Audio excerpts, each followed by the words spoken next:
Eu sou Matilde Mendes, sou professora de Direito Indígena e pesquisadora também nesta área. Pesquisas científicas publicadas nessa área. Nosso assunto de hoje é uma rápida abordagem sobre a Instrução Normativa número 9, publicada em 16 de abril de 2020 pela FUNAI. Essa instrução normativa, ela traz, um desserviço para a pacificação dos conflitos envolvendo aí os povos indígenas. Uma vez que no artigo 1º, parágrafo 2º dessa instrução normativa, está expresso assim: a declaração de reconhecimento de limites se destina a fornecer aos proprietários ou possuidores privados a certificação de que os limites do seu imóvel respeitam os limites das terras indígenas homologadas, reservas indígenas e terras dominiais indígenas plenamente regularizadas.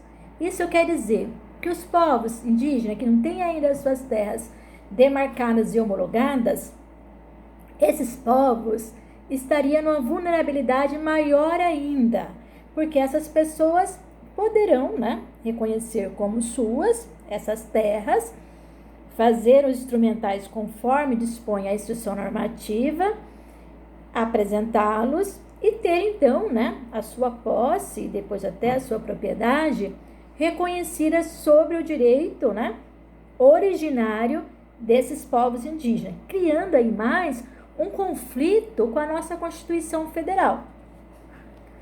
No seu artigo 231, mas antes de falar do 231, deixa eu me reportar aos atos transitórios, no artigo 67 desses atos transitórios, que compõem ali na nossa Constituição Federal, que diz assim: a União concluirá a demarcação das terras indígenas no prazo de 5 anos a partir da promulgação da Constituição Federal, 5 de outubro de 1988. 5 anos após, 1993, 2021, 28 anos.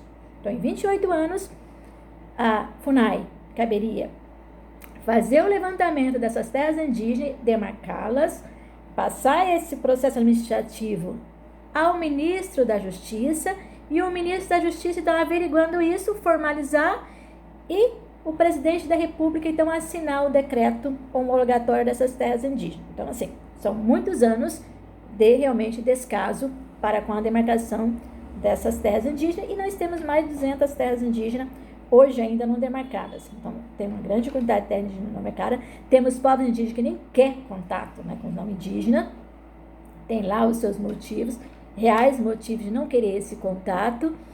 Então, a situação com essa instrução normativa só se agrava. E, além do mais, ela vai afrontar diretamente, o artigo 231. Acredito que logo já está acontecendo. Os nossos, promotores de justiça federais e os demais órgãos competentes já pedindo aí, então, a inconstitucionalidade, dessa instrução normativa.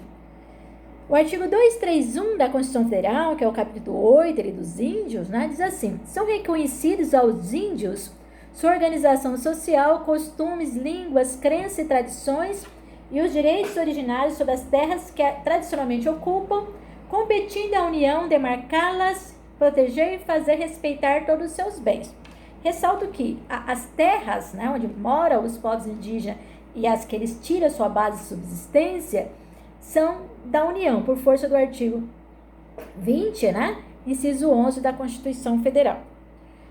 Mas, aos povos indígenas, no parágrafo 2º do artigo 231, está lá expresso: as terras tradicionalmente ocupadas pelos índios destinam-se à sua posse permanente, cabendo-lhes o usufruto exclusivo da riqueza do solo, dos rios, dos lagos nelas existentes. Isso quer dizer que está muito claro que não tem nada dizendo ali só as homologadas, só as reconhecidas e homologadas pelo presidente da República. Então, não tem nada disso. Se não tem nada disso, uma instrução normativa não pode ser maior do que um texto constitucional. Não pode, não deve, e nós não podemos nos calar perante, né, esses atropelos, essas inserções ao direito, né, do outro, que torna-se cada vez mais, né, exacerbada em nosso país. Não há como, né, ficar calado.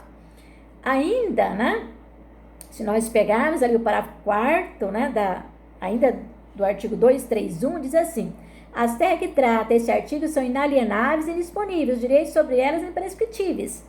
Então, assim, né, não é ali o da fundiária, ou aquele que vai chegando, que vai dizer, não, essa terra não tem indígena, né? Ou então faz-se um controle remoto nas áreas mais de difícil acesso. A própria instituição normativa traz isso, são 09. Então, assim, aqui na região amazônica, onde tem realmente muitos conflitos com povos indígenas, sabemos de conflitos também na região, né, sul do país e no país inteiro. Na nossa região, isso é muito intenso. Por quê? Porque nós temos uma grande população de povos indígenas, uma grande pluralidade étnica de povos indígenas na nossa região. Então, esse respeito é o respeito à vida, à dignidade da pessoa humana. A pessoa indígena é uma pessoa humana, é um ser humano, tá? E tem todas as garantias fundamentais de proteção que há na nossa Constituição Federal. Então, não há isso, é menos ou é mais. É humano e tem as garantias inerentes à pessoa humana e à coletividade desses povos. O parágrafo 6º da Constituição Federal vai dizer: são nulos e extintos, não produzindo efeitos jurídicos os atos que tenham por objeto a ocupação, o domínio e a posse das terras a que se refere este artigo, ou a exploração das riquezas, do solo, dos rios, dos lagos nelas existentes, ressalvar o relevante interesse público da União, segundo o que expuser lei complementar, não gerando a nulidade, a extinção, direito, indenização ou ações contra a União, salvo na forma da lei, quanto às benfeitorias derivadas da ocupação de boa-fé.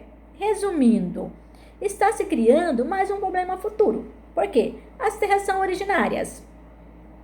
Passando pelo devido processo legal, vai se reconhecer a originalidade. A pessoa que reconheceu isso por meio dos órgãos públicos, né? Essa terra, que tinha um direito originário anterior a essa instituição normativa, anterior, né, até as nossas próprias constituições federais, essa pessoa poderá vender essa terra para frente. Um terceiro que poderá depois tentar alegar uma boa-fé, porque o próprio Estado brasileiro, né, induziu ao erro, e nós teremos aí, né, um problema para resolver. O artigo 6º, como está bem expresso, a União não paga essa terra nua. A pessoa vai ter que entrar com a ação, né, contra quem vendeu essa terra. Essa pessoa já sumiu. Né? E aí? Então, essas ações, às vezes, se arrastam 20, 30 anos. É um prejuízo para o país, com relação a movimentar aí, né, os órgãos judiciais. É um prejuízo para a vida humana desses povos indígenas, que ficam mais vulneráveis, mais ainda, né, propensos ao extermínio. Então, são situações complexas, que tem que ser analisada, tem que ser vista e tem que ser resolvida, né? Ainda, se nós pegarmos ali o artigo, parágrafo 5º do artigo 231, diz que qualquer intervenção em terras indígenas deverão realmente passar pelo Congresso Nacional e sair dali por forma de lei.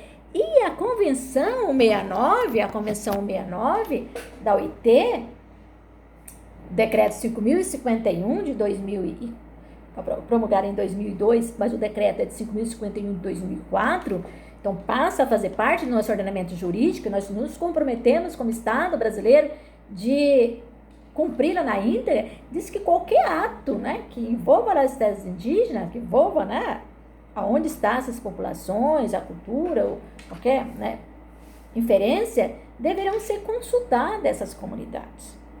Então, como é que vai ser isso na prática, né? A pessoa está por ali, já nos aceros, já invadiu parte da propriedade, nós sabemos que tem isso, né? Vai tentar reconhecer isso, o povo, né? Às vezes é isolado, está no processo mais, né, recuado, amedrontado. Como que essas pessoas vão aos tribunais pedir os seus direitos? Se a FUNAI, que não é tutela, a FUNAI não é tutela de tutelar indígena, FUNAI é de observar e proteger o direito das pessoas indígenas. Proteger. Se a própria FUNAI instituiu a instituição normativa, Então, fica muito complicado isso na prática.